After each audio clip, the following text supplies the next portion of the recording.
संख्या 29। माननीय मंत्री जी। माननीय अध्यक्ष महोदय, प्रश्न का खंड 1 अन्य पिछड़ा वर्ग ओबीसी के सामाजिक एवं आर्थिक विकास हेतु विभाग द्वारा संचालित योजनाओं का विवरण परिशिष्ट पर संलग्न है। खंड 2 भारत सरकार की अन्य पिछड़ा वर्ग से संबंधित योजनाएं जिसका क्रियान्वयन सामाजिक न्याय एवं अधिकारिता विभाग द्वारा किया जा रहा है। नंबर 1 उत्तर मैट्रिक छात्रवृत्ति योजना, नंबर 2 सामाजिक सुरक्षा पेंशन योजना जिसमें इंदिरा गांधी राष्ट्रीय वृद्धावस्था पेंशन योजना, इंदिरा गांधी राष्ट्रीय विधवा पेंशन योजना, इंदिरा गांधी राष्ट्रीय निःशक्तजन पेंशन योजना, स्वरोजगार हेतु ऋण योजना, राजस्थान अन्य पिछड़ा वर्ग वित्त एवं विकास निगम जयपुर, राष्ट्रीय पिछड़ा वर्ग वित्त एवं विकास निगम नई दिल्ली की अन्य चैनलाइजिंग एजेंसी के रूप में कार्य करता है। राष्ट्रीय पिछड़ा वर्ग वित्त एवं विकास निगम नई दिल्ली से प्राप्त राशि को अन्य पिछड़ा वर्ग के व्यक्तियों को स्वरोजगार हेतु ऋण वितरित किया जाता है। खंड 3 शिक्षा, छात्रवृत्ति, कौशल विकास, स्वरोजगार, उद्यमिता, ऋण अनुदान एवं सामाजिक सशक्तिकरण से योजनावार प्रावधान का विवरण परिशिष्ट ब पर उपलब्ध है। खंड 4 विगत 3 वर्षों में अन्य पिछड़ा वर्ग के लाभान्वितों एवं व्यय की जिलेवार सूचना परिशिष्ट पर उपलब्ध है। माननीय सदस्य। हमारी सरकार ने जो प्रदेश के लिए जन कल्याणकारी एवं आमजन को लाभ देने के लिए योजनाएं चला रखी है, उसमें प्रदेश में ओबीसी वर्ग के आर्थिक रूप से कमजोर परिवारों के लिए विशेष स्किल डेवलपमेंट, सेल्फ एम्प्लॉयमेंट एवं पेंशनर्स की सुविधा के लिए क्या कार्यक्रम संचालित किए जा रहे हैं, उसका विवरण बताएं। माननीय अध्यक्ष महोदय, राजस्थान सरकार की यशस्वी मुख्यमंत्री भजनलाल शर्मा जी के नेतृत्व में पिछले 2 साल में सामाजिक न्याय अधिकारिता विभाग की तरफ से सभी जाति धर्म वर्ग के लोगों के कल्याण के लिए नई योजनाएं बनी, उसका लाभ भी उनको मिल रहा है। कौशल विकास की अगर बात करें तो मैं माननीय सदस्य को अवगत कराना चाहूंगा कि हमारी सरकार के द्वारा 37.50 करोड़ रुपए का प्रावधान उनके स्किल डेवलपमेंट के लिए किया गया है, जिसमें से ओबीसी वर्ग के लिए स्पेशली जो आपने सवाल पूछा उसमें 18.5 करोड़ रुपए जो हैं वो ओबीसी के लिए बच्चों के स्किल डेवलपमेंट के लिए उनके काम किए जा रहे हैं, उनको उसका लाभ भी उनको मिल रहा है।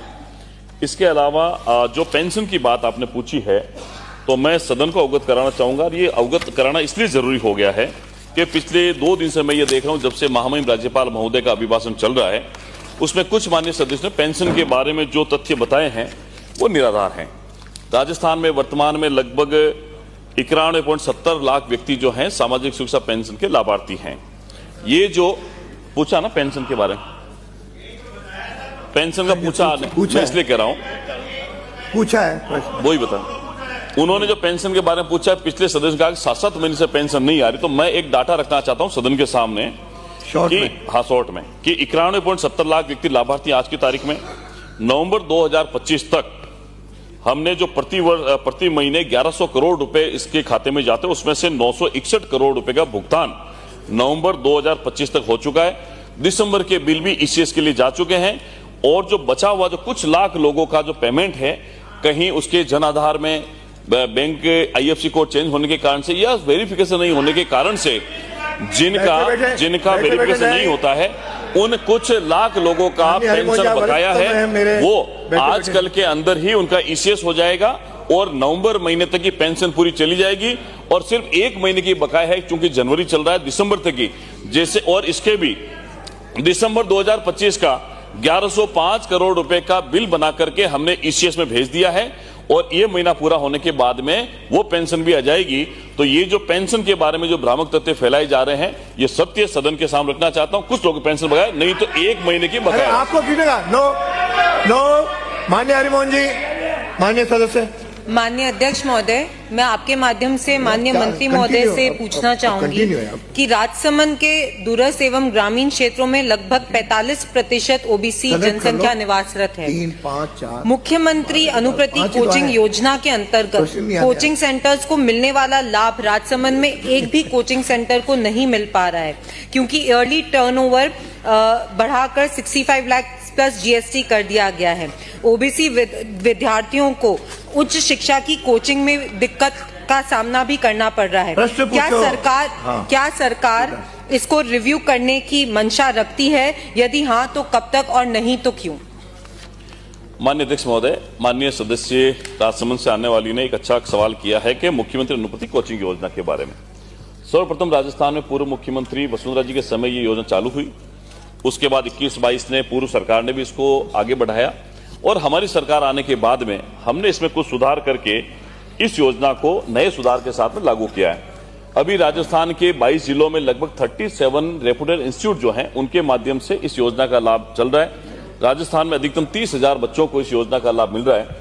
24-25 के बच्चे को भी अभी लगभग 20,000 के करीब बच्चे उसमें लाभान्वित हो रहे हैं और 25-26 का भी अभी प्रक्रिया जारी, इसकी प्रोविजन लिस्ट हमने जारी कर दी है। जो आपने सवाल पूछा है, मेरा रिक्वेस्ट ये है कि इसमें हमने एक क्राइटेरिया तय किया पूर्व में जो स्कीम चल रही थी उसमें कुछ सुधार करने के लिए कि लोगों बच्चे जो हैं अपने राजस्थान के माननीय सदस्य, वो व्यावसायिक पाठ्यक्रमों की प्रवेश परीक्षा और सरकारी नौकरियों आयोजित विभिन्न प्रतियोगी परीक्षाओं को तैयार सूचीबद्ध कोचिंग संस्थानों के माध्यम से उत्कृष्ट, प्रभावी, पारदर्शी और परिणाम उन्मुखी तरीके से निःशुल्क कोचिंग प्रदान किया जाना लक्ष्य है। मैं आपको आश्वस्त करता हूं कि हम नया जो हमने सुधार किया है उसमें फिर भी कई कुछ जिले से बच गए हैं जहां पर कोचिंग इंस्टीट्यूट उसमें भाग नहीं ले पा रहे हैं क्योंकि हमने परिणाम उन्मुखी बनाया। फिर भी मैं विधानसभा सत्र के बाद में अधिकारियों के साथ बैठ करके आपको आश्वस्त करता हूं कि उसको रिव्यू करेंगे और जो जन भावना आपकी है, आपके साथ अन्य सदन के सम्मानीय सदस्यों के, उसका ध्यान रखते हुए रिव्यू करने का प्रयास करेंगे ताकि राजस्थान के प्रत्येक जिले में इस योजना का लाभ बच्चों को मिल सके।